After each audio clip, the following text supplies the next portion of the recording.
Częstochowa, miasto spotkań, historii i wyjątkowej energii.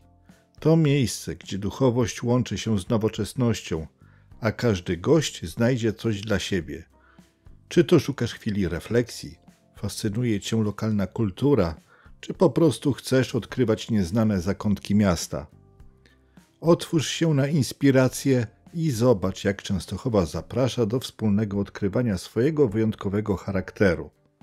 Zapraszam na spacer z nami.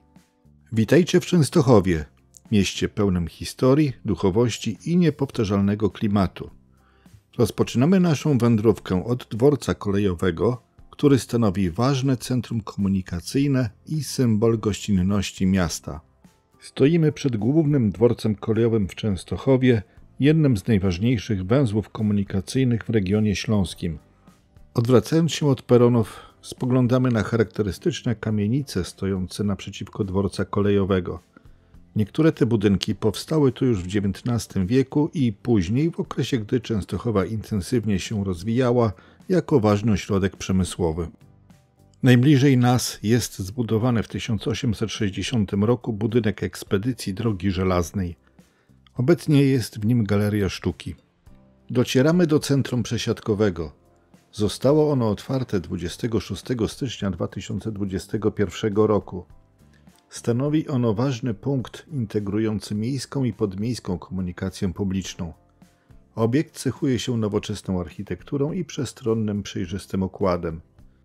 Naprzeciwko dworca autobusowego wznoszą się kolejne historyczne kamienice, które zasługują na szczególną uwagę ze względu na zachowane detale architektoniczne.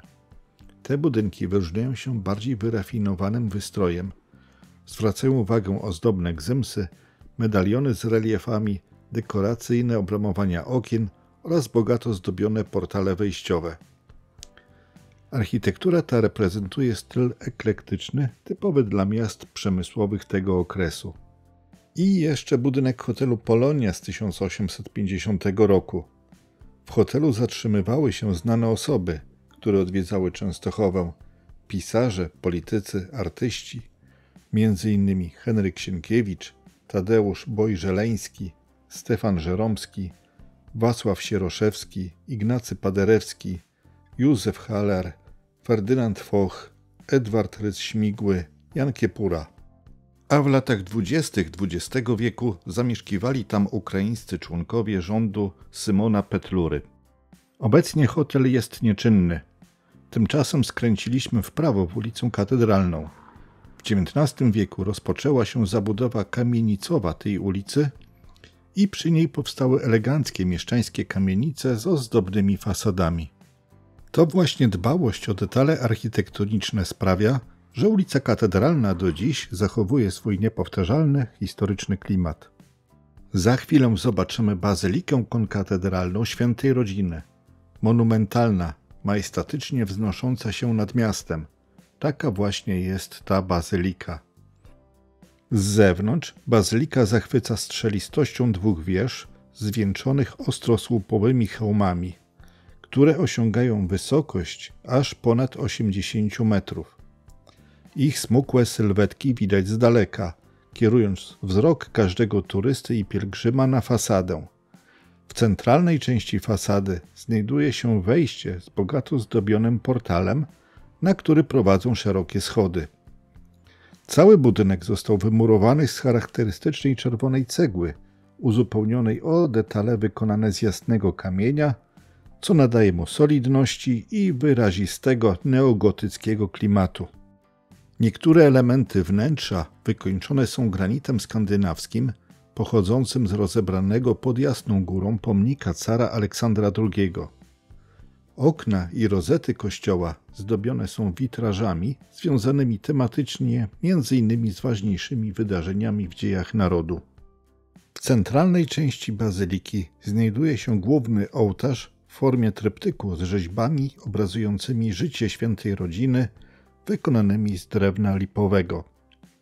Jest to rzeźbiarsko i malarsko rozbudowana kompozycja, która przyciąga wzrok każdego odwiedzającego. Ołtarz uzupełnia spiżowe tabernakulum, a zdobiona ambona uzupełnia sakralną atmosferę tej przestrzeni.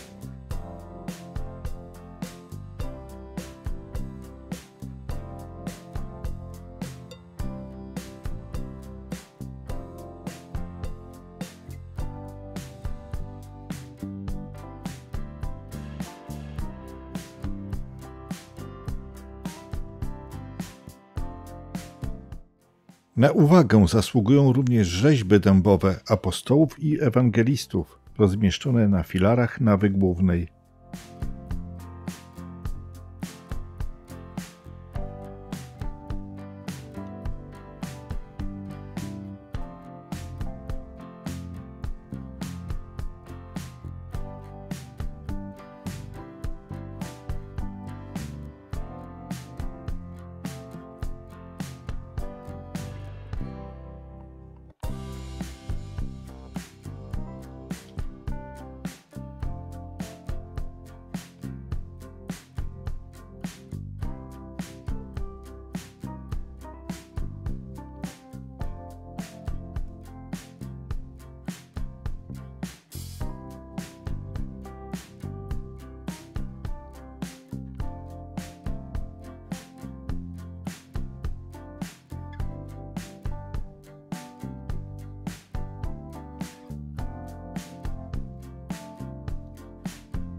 Opuszczając majestatyczną archikatedrę Świętej Rodziny w Częstochowie, przechodzimy przez szeroki plac Jana Pawła II.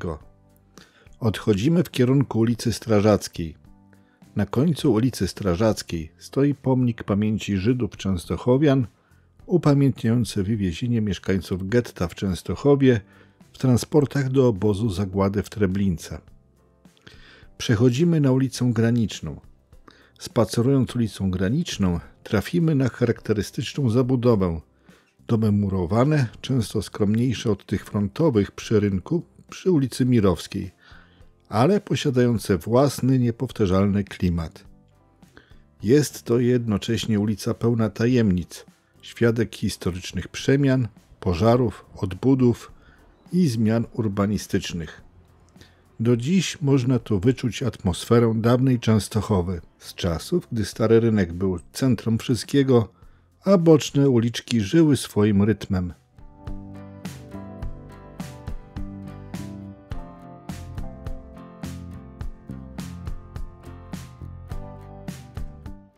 Stajemy przy moście nad Wartą na ulicy Mirowskiej. Odwracamy się w kierunku Jasnej Góry i idziemy ulicą Mirowską. Ulica ta przebiega przez historyczne serce dawnej Częstochowy i przez wieki była ważnym traktem handlowym.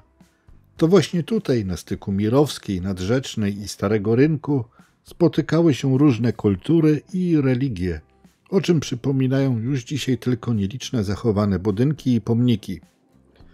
Ulica Mirowska to zderzenie nowego ze starym.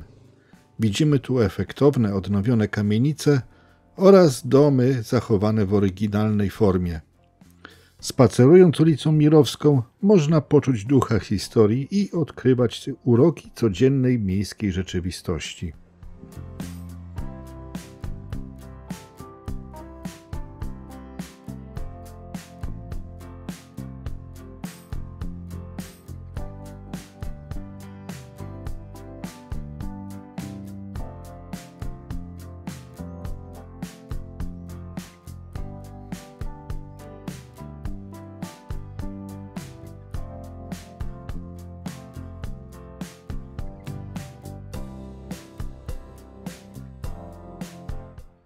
Doszliśmy do Starego Rynku.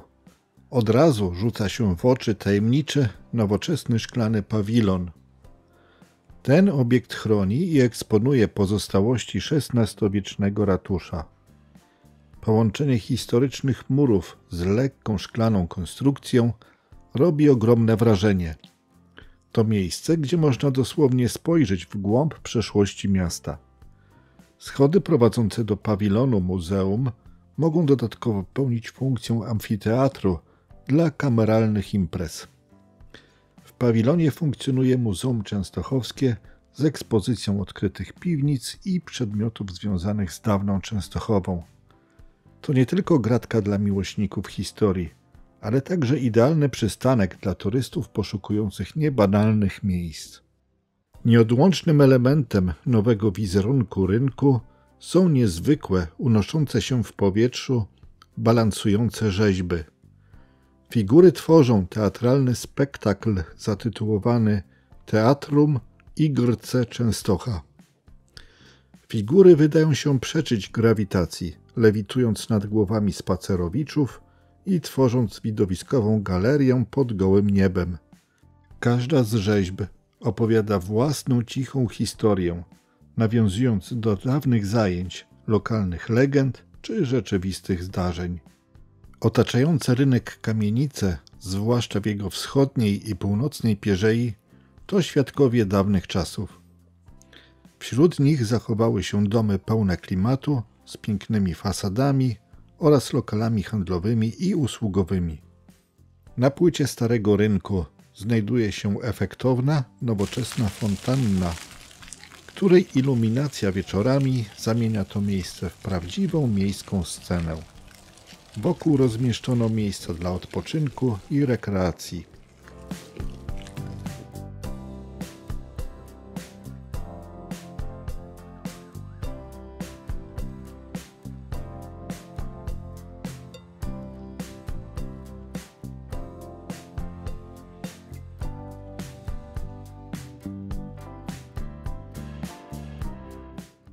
Przechodzimy na plac Daszyńskiego, stanowiący zakończenie Alei Najświętszej Maryi Panny.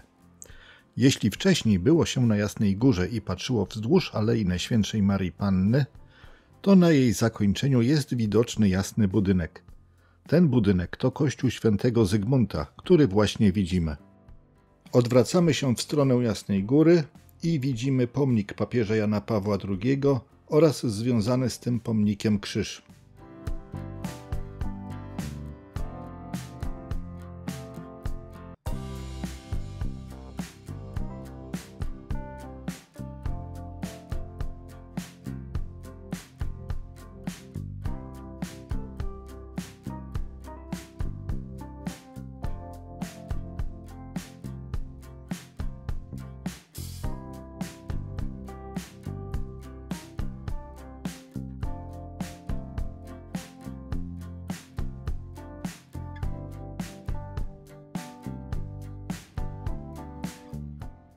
Przechodzimy na Aleję Najświętszej Maryi Panny.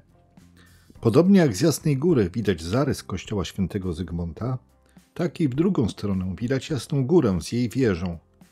W dużym przybliżeniu widać ją tak, a w rzeczywistości gołym okiem widać Jasną Górę tak. Aleja Najświętszej Maryi Panny jest najbardziej reprezentacyjną ulicą miasta, której początek wyznacza właśnie plac Daszyńskiego, a kończy się ona na Alei Sienkiewicza tuż pod Jasną Górą. Jej dzieje sięgają lat 1818-1826. Aleja powstała jako łącznik między Starą Częstochową i Nową Częstochową. Było to jedno z największych ówczesnych przedsięwzięć urbanistycznych. Umownie dzieli się ona na 3 części. Pierwszą częścią właśnie idziemy i ciągnie się ona aż do wiaduktu nad linią kolejową. Druga część jest od tego wiaduktu do placu Biegańskiego, a trzecia część od tego placu aż do parków podjasnogórskich. W alei podziwiać można zabytkowe kamienice, reprezentacyjne budynki, rzeźby ławeczki oraz fontanny. Miejsce to tętni życiem przez cały rok i jest głównym szlakiem pielgrzymkowym prowadzącym na Jasną Górę. W tym miejscu dochodzi do alei ulica Piłsudskiego, na której zaczęliśmy nasz spacer na tym filmie przy dworcu kolejowym. Gdybyśmy nie skręcili w ulicę Katedralną, to właśnie w tym miejscu doszlibyśmy do alei. Przechodzimy wiaduktem nad torami kolejowymi, czyli przechodzimy do umownej drugiej alei.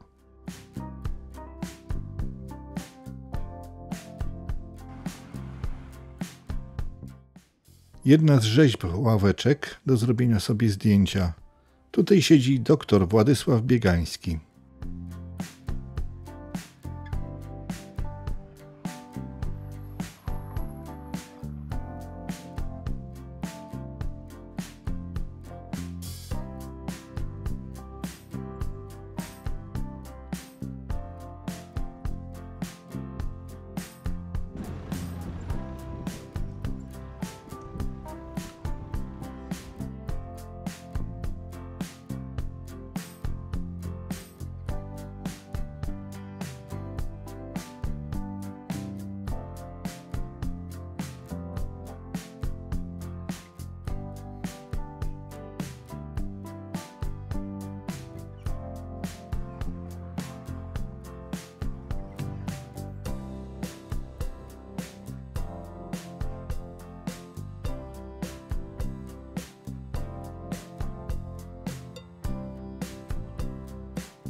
Doszliśmy do placu Władysława Biegańskiego. Od tego placu dalej ciągnie się umowna trzecia aleja. Z lewej strony placu widzimy ratusz. Dziś w nim jest oddział Muzeum Częstochowskiego. Ratusz utrzymany jest w stylu eklektycznym. Obok niego jest zabytkowy pawilon odwachu, świadczący o dawnych funkcjach administracyjnych i wojskowych tej części miasta. Obok ratusza od 11 listopada 1997 roku stoi pomnik marszałka Józefa Piłsudskiego. Wcześniej w tym miejscu stał inny pomnik.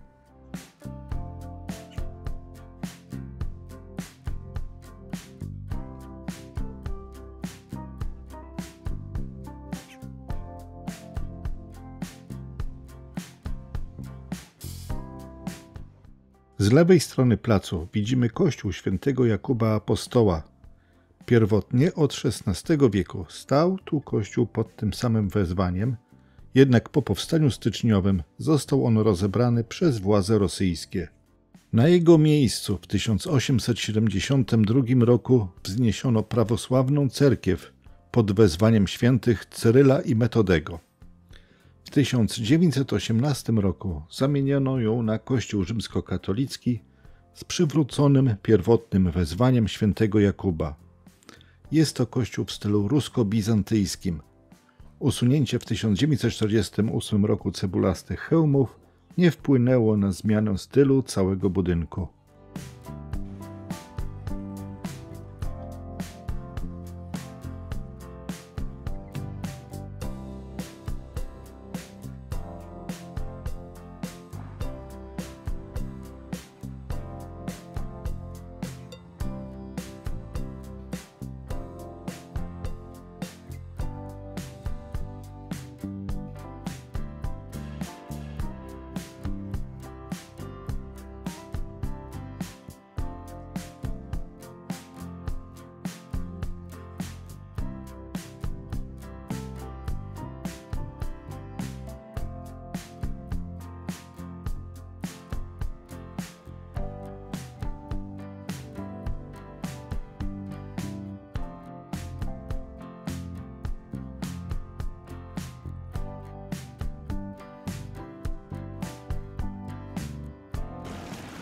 Fontanna wieża Babel.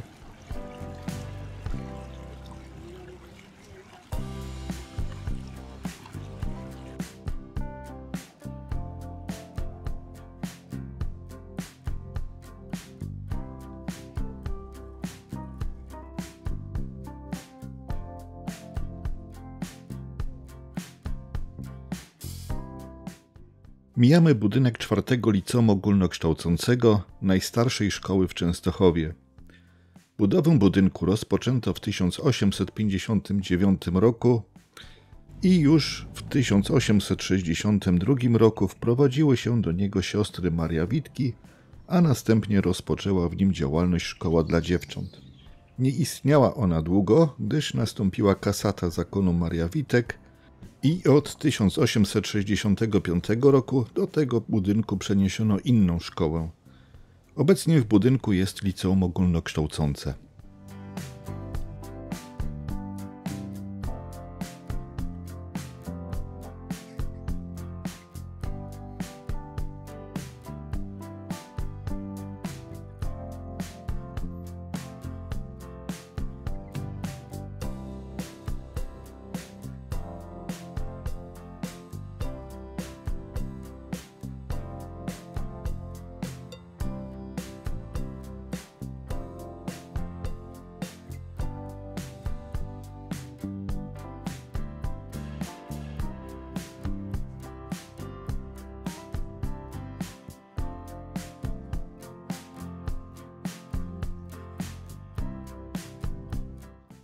Fontanna Dziewczynka z gołębiami.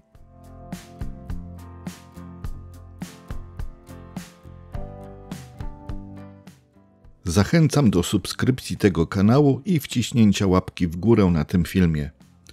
Zbliżamy się do końca Alei Najświętszej Maryi Panny i jednocześnie jesteśmy u stóp Jasnej Góry. Na tym kanale znajduje się już film o spacerze po Jasnej Górze rozpoczynający się od skrzyżowania, do którego właśnie dochodzimy. Aby przejść do tego filmu, kliknij odnośnik u góry ekranu lub kliknij w okienko w lewym dolnym rogu ekranu. Albo wyszukaj ten film na tym kanale w playliście Sanktuaria.